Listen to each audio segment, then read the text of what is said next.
Hello everybody, it's Liliana Rowena, and today I wanted to talk about some of the intersectionality of Lolita fashion and specifically American feminism.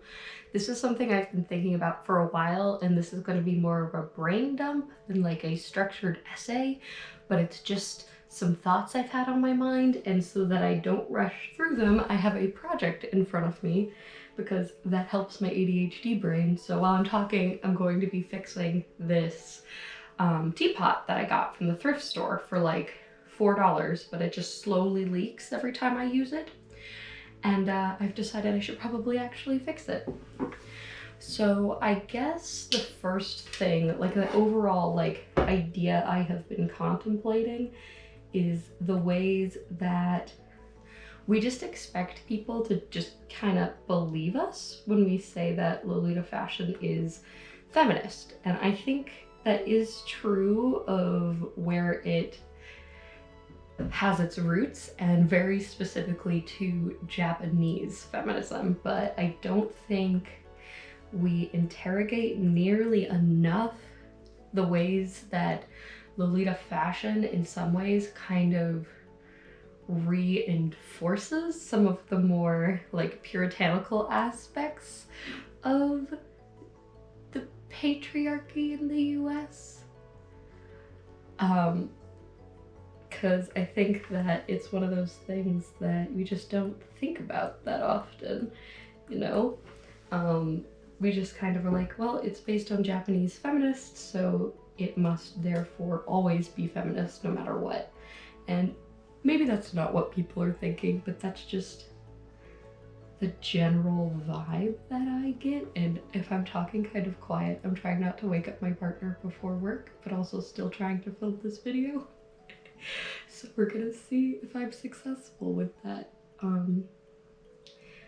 But I guess the number one thing is like, I feel like modesty is a big component of it, and I feel like it's like the two sides of one coin a lot of the times, like with recently getting into Gyaryu, where modesty can be a way to like take back your own power, but I feel like when it is like vehemently enforced, that's when it can become an issue. Like, for example, this is kind of complicated because when it comes to like non-consent with people like invading spaces with kink like that, yeah, no, I'm opposed to that. But just like finding out that a Lolita wears a bikini in her off time when she's not in Lolita should not be earth-shattering. And I don't think that's everyone, but I have seen kind of sentiments like that, where if you see like a Lolita, like a popular Lolita creator doing something that would be considered like not modest or ladylike, people lose their minds, at least in the US. The Lolita community is extremely small, but I've also noticed it's pretty like insulated to its communities. So right now I'm more referring to just what I've seen in like the English speaking online comms that are easily accessible to like people in America. I don't know if other countries have similar things or not. I'm trying not to be too general here.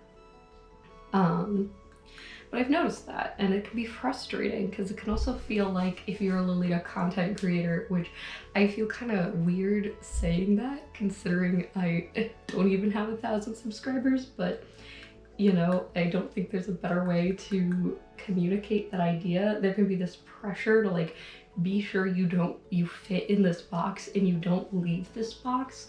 And like there's kind of these ideals that are forced upon like mainstream women that seem to be almost like hyper accelerated in a lot of Lolita spaces, like certain beauty standards. Like if you have like non-European beauty, not necessarily non-European, but beauty standards that don't seem to match with like Japanese style beauty standards, or like mainstream Western style beauty standards, then people seem to get mad about it. Like, if you look too masculine in Lolita, people get really upset, I've noticed. I personally present extremely femininely, so it's not something I have to worry about, but I feel like it can make Lolita feel like a very unsafe place for people who have like complicated relationships to gender. And I don't think people are doing that on purpose, because as a whole, outwardly, most of the Lolitas I have met, and maybe I'm just fortunate, have been very open and accepting of people of all gender identities. But you can say one thing and give off another vibe, absolutely. Like, and I feel like that happens a lot in Lolita, where it's got this, everybody wants to be inclusive, but it doesn't always feel that way for people. And I think that like really the celebration of femininity that Lolita provides is awesome, but I feel like it can almost get turned back into a way to try to box people back in the community, like the short hair debate that I see.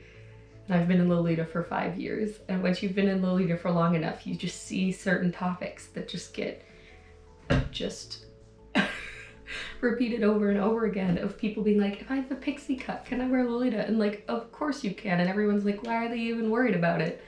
But I can see why people would be worried about it. Like, because there can be this like underlying idea that if you're not feminine enough or thin enough or anything enough, then you aren't like a true Lolita, and people make fun of you. People will make fun of you in and out of the community. They shouldn't, but it happens. I myself am an extremely small creator, and I have been posted to both Behind the Bows and CGL before, and have had people tell me that, and I hardly do anything in the community like compared to a lot of people. And I've never seen another community that so rigidly tries to enforce its own rules like that. And I love how deep-knit the Lolita community is, but it can seem like it gets way out of hand sometimes. Like, way out of hand, if you guys know what I'm talking about. Like, this might be a little rambly, but I'd love to hear your guys' thoughts and experiences, because I've definitely seen this work in people's favor, like keeping younger members of our community safe. The Lolita community is wonderful at that, absolutely wonderful at keeping young members safe, and I think that is one of my favorite things about the Lolita community. But it's, oh goodness. But I also feel like as people get older, that like starts to backfire, and there's also a lot of like classism and fat phobia in the Lolita community. Like, I saw recently the whole thing go down with a very small Lolita YouTuber, where she made a video about it, and people did not respond well to this video that she made. And I think that is an interesting experience that people have, where you try to like bring up criticism and people just tell you like that's the way it is, and it kind of self-perpetuates some things. So I feel like people need to investigate like more, like, just because Lolita has feminist roots, how are you interacting with the community yourself, and how might you be perpetuating like norms that you might not be aware of? Because again, I don't think people are doing this maliciously.